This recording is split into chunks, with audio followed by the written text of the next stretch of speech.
Assalamualaikum dan selamat sejahtera kepada para penonton. Dalam episod kita kali ini, kita akan belajar cara untuk merancang penghasilan produk. Produk yang akan dihasilkan adalah satu inovasi reka cipta yang akan membantu kita dalam kehidupan seharian iaitu robot penjaga tanaman. Untuk menghasilkan produk, ada beberapa fasa yang perlu dilalui iaitu fasa idea, fasa reka bentuk, fasa pelaksanaan, fasa pengujian dan fasa penggunaan. Yang pertama sekali adalah idea. Idea yang diaplikasi untuk robot penjaga tanaman adalah untuk memantau tanaman. Berdasarkan idea yang ada, kita boleh kembangkan konsep produk menggunakan peta minda. Seperti yang ditunjukkan, peta minda untuk robot penjaga tanaman merangkumi apa yang dikehendaki dari projek tersebut. Robot penjaga tanaman boleh memantau tahap kelembapan tanah dan memberi isyarat sama ada kering atau lembap. Kemudian, ia memerlukan bunyi yang kuat untuk memberi isyarat dan menakutkan haiwan-haiwan yang ingin merosakkan tanaman dan pelindung cahaya matahari yang dikawal secara manual. Yang kedua adalah reka bentuk.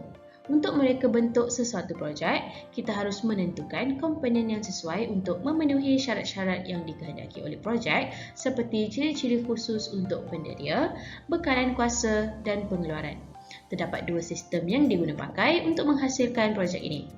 Berdasarkan gambar rajah blok di atas, sistem yang pertama adalah sistem elektromekanikal, di mana motor menukarkan tenaga elektrikal daripada bekalan kuasa kepada tenaga mekanikal dan suis togol untuk menukarkan arah aliran arus elektrik. Yang kedua adalah sistem robotik. Seperti yang kita tahu, sistem robotik merangkumi 4 elemen iaitu penderia, pengeluar, kuasa dan wayar, serta kawalan dan pengatur syaraan. Di dalam projek ini, penderia yang digunakan adalah penderia kelembapan tanah, manakala elemen pengeluaran yang digunakan ialah LED, pembas dan servo motor. Bekalan kuasa boleh didapati daripada pelbagai sumber yang boleh disambungkan melalui kabel USB. Seterusnya, kita perlu menentukan dan mengkaji dengan lebih mendalam tentang setiap komponen serta mengenal pasti cara untuk menyambungkan ke semua komponen. Seperti yang ditunjukkan dalam rajah, sistem elektromekanikal menggunakan bateri AA sebagai sumber kuasa, motor DC 5V untuk menjana pergerakan mengikut atau melawan arah jam dan suis togol DPDT untuk mengawal arah pergerakan motor. Seterusnya adalah strategi penyumbaran untuk sistem mekanikal. Ianya dilakukan untuk mengkaji jika komponen boleh didapati di pasaran dan menepati spesifikasi yang dikehendaki. Untuk sistem robotik, penderia yang digunakan adalah penderia kelembapan tanah untuk memberi bacaan tahap kandungan air di dalam tanah dan Arduino Uno sebagai pengawal. Pengeluar yang digunakan adalah LED satu warna untuk memberi isyarat, pembas untuk mengeluarkan bunyi dan motor servo SG90 untuk mengawal sudut pusingan. Bekalan kuasa juga boleh didapati daripada pelbagai sumber yang boleh disambungkan melalui kabel USB. Seterusnya adalah strategi penyumbaran sistem robotik iaitu untuk mengkaji jika komponen boleh didapati di pasaran dan menepati spesifikasi yang dikehendaki. Carta alih juga adalah penting dalam mereka bentuk sesuatu produk kerana carta alih memberi gambaran penuh mengenai perjalanan penuh sistem yang ingin direka dari satu proses ke proses yang lainnya. Ini akan menjadikan proses yang ingin dilakukan mudah difahami. Berikut adalah carta alih untuk sistem elektromekanikal.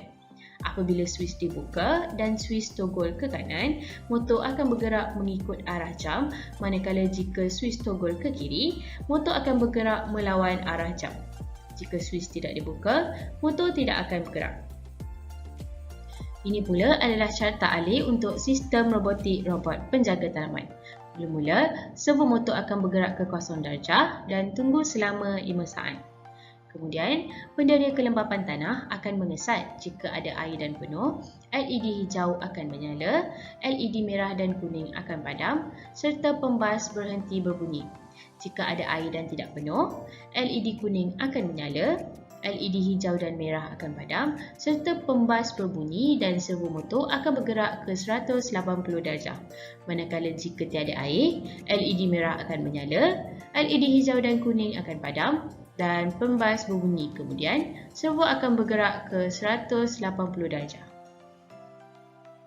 Kita beralih ke fasa seterusnya, fasa yang ketiga iaitu fasa pelaksanaan. Di fasa pelaksanaan, kita akan menghasilkan satu gambar rajah skematik berdasarkan komponen-komponen yang akan digunakan untuk menentukan susun atur dan cara penyambungan yang betul. Ini untuk mengelakkan kekeliruan ketika penyambungan dan berlaku litar pintas sehingga menyebabkan komponen rosak. Berikut adalah rajah skematik untuk sistem elektromekanikal. Ini pula adalah rajah skematik untuk sistem robotik. Setelah memastikan susun atur dan sambungan yang betul, kita teruskan dengan membina blok koding berdasarkan carta alih yang telah kita hasilkan. Untuk pengetahuan semua, hanya sistem robotik sahaja yang mempunyai perisian. Seterusnya adalah pembangunan di mana kita menguji sistem electrical project sama ada boleh berjalan seperti yang telah ditetapkan.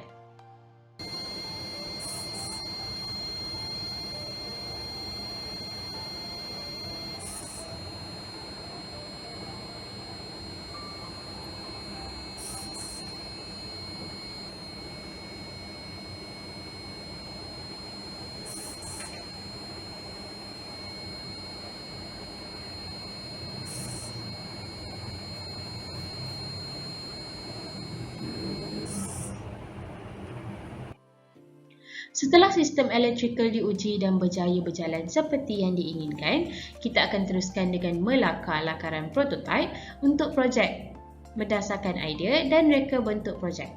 Di sinilah kita akan mencantumkan sistem elektromekanikal dan robotik untuk dijadikan sebagai satu produk.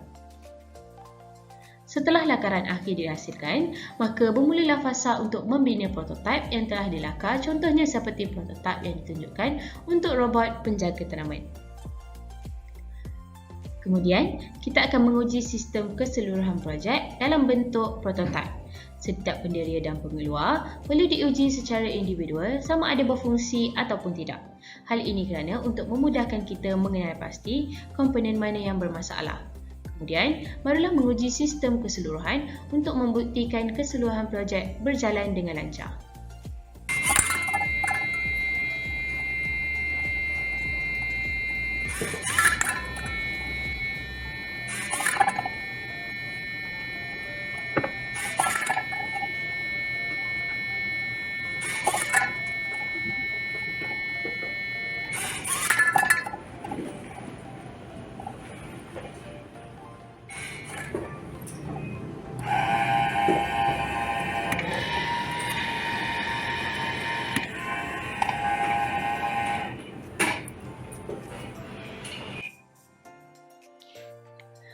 Akhir sekali adalah untuk menggunakan prototipe di tempat yang telah ditetapkan atau disebutkan secara spesifik. Ini merujuk kepada langkah terakhir dalam proses penghasilan produk di mana prototipe yang telah dibuat akan diperiksa, diuji atau dievaluasi di lingkungan atau situasi yang sesuai. Dengan mengikuti proses ini, kita dapat memastikan bahawa prototipe berfungsi dengan baik dan memenuhi keperluan atau spesifikasi yang telah ditetapkan sebelumnya.